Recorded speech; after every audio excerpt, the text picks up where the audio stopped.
Now, Made in America. So Zeus is a great Made in America story.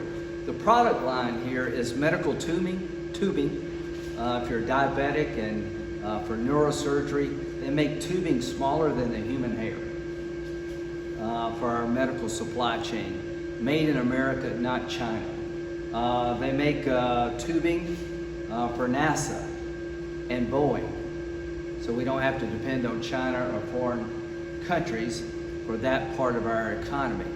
The average starting salary here is $21 plus. These are great jobs. And when it comes to the medical supply chain, what have we learned from the coronavirus? We're too dependent on other countries, particularly China, to take care of the American people. So we're negotiating now on a Phase 4 bill. My provision will create a $7.5 billion tax credit to make protective equipment in the United States for doctors and nurses and healthcare professionals, so we don't have to be dependent on PPE from China any longer. That means thousands of new jobs throughout the country, particularly here in South Carolina. But I wanted to tell the Zeus story of what America is all about. It's about a man and his family starting with a big dream, working hard, and building something important for their country, employing a lot of great South Carolinians. This center here is the engineering component. Every machine basically needed to manufacture is produced here.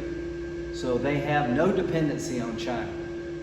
Virtual free of foreign dependency when it comes to running the business here in South Carolina and throughout the world. So this engineering hub allows them to be independent. And my goal, working with President Trump, is to make it easier to create a job here in America, bring back jobs who have left because there's too high of taxes, too much regulation, to get them back home so we can be less dependent on foreign countries for the vital services we need as a nation. We'll always need allies, and it is a global economy, but stories like this need to be told more. And my goal is to the Zeus family is to have your back in Washington. Questions? Well, I know you wanted to talk about the historic agreement between Israel and the UAE. Your response to that, your reaction? So I'm here today talking about jobs in South Carolina, high-end medical manufacturing, high-end manufacturing for the airline industry, very sophisticated product lines being made by hard-working South Carolinians. I want to have as much control over our economy as we can, but the world is still an interdependent place. What happens over there, good or bad, affects us here. Remember 9/11? We allowed Afghanistan to get out of control, and the rest is history. Today, President Trump pulls something off that I didn't think would happen. A peace agreement seems to be in the making between the United Arab Emirates, one of the most sophisticated economies in the Mideast, one of the most prosperous Gulf Arab states, with the state of Israel. So what does this mean? It means that generational conflict between the Israelis and the Arabs may be coming to an end. What does it mean for us? New military alliances between the Israelis and an Arab partner, something historic. Who's the biggest loser? The Iranians. The Iranians want to divide the Arab world and want to destroy Israel. And this peace treaty today, negotiated by President Trump, is a godsend to the people of Israel, I think over time to the Arab world. From an American point of view, it's going to create stability in a region that's been very troubled. It's going to create economic opportunity for American businesses to get into the game with the UAE and Israel. The United Arab Emirates, Dubai, if you've ever been there, it's like going to the 23rd century. I can only imagine what's going to come in the future between a collaboration of the great minds of Israel and the United Arab Emirates in the area of technology and innovation. This is a game changer. It is a sea change for the Mideast.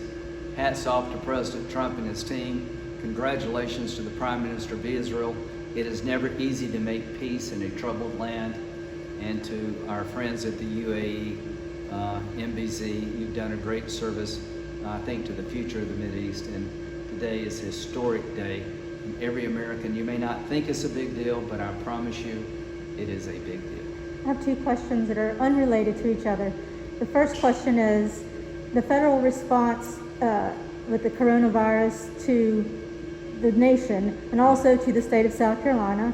And the second question is a recent poll said that you and your opponent, Jaime Harrison, are 50-50. Yeah. I would like some comments about that if you don't mind, please. Well, I don't want to bore people with the details of polling, but I've been involved in South Carolina politics for 20 years.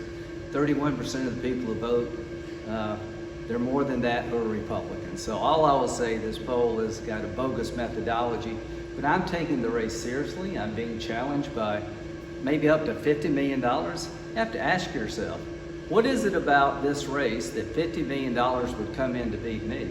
I think three things. They want to flip the seat and gain control of the Senate, and they see an opportunity here, and our liberal friends are putting their money where their mouth is. My opponent is the most liberal person, in my view, to ever seek public office in South Carolina as a Democrat. He's embraced every radical agenda item there is. That's why he's getting the $50 million. I've done two things. I stood up for Kavanaugh. I stopped their hopes and dreams of destroying Kavanaugh to keep that seat open. And the other thing I've done that's an unpardonable sin to the left is try to help President Trump be successful. I ran against him. I lost. I accepted my defeat. I want him to be a good president. I'm very pleased with what he's done as president. And the bottom line is this peace deal today between the UAE and Israel is truly historic, and I think only he could have brought that about. As to the virus, it has been a worldwide problem. It came out of China. If the Chinese had been honest with the world, we wouldn't be wearing masks and we wouldn't be dealing with what we're dealing with. This is the third pandemic to come out of China.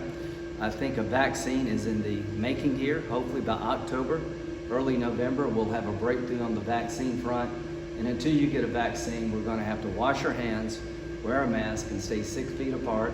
Hope we play college football. There's no reason we can't. If you can go back to college, you ought to be able to play football. Well, I think the student athlete is better off in the bubble of a college athletic environment than they are sitting at home somewhere.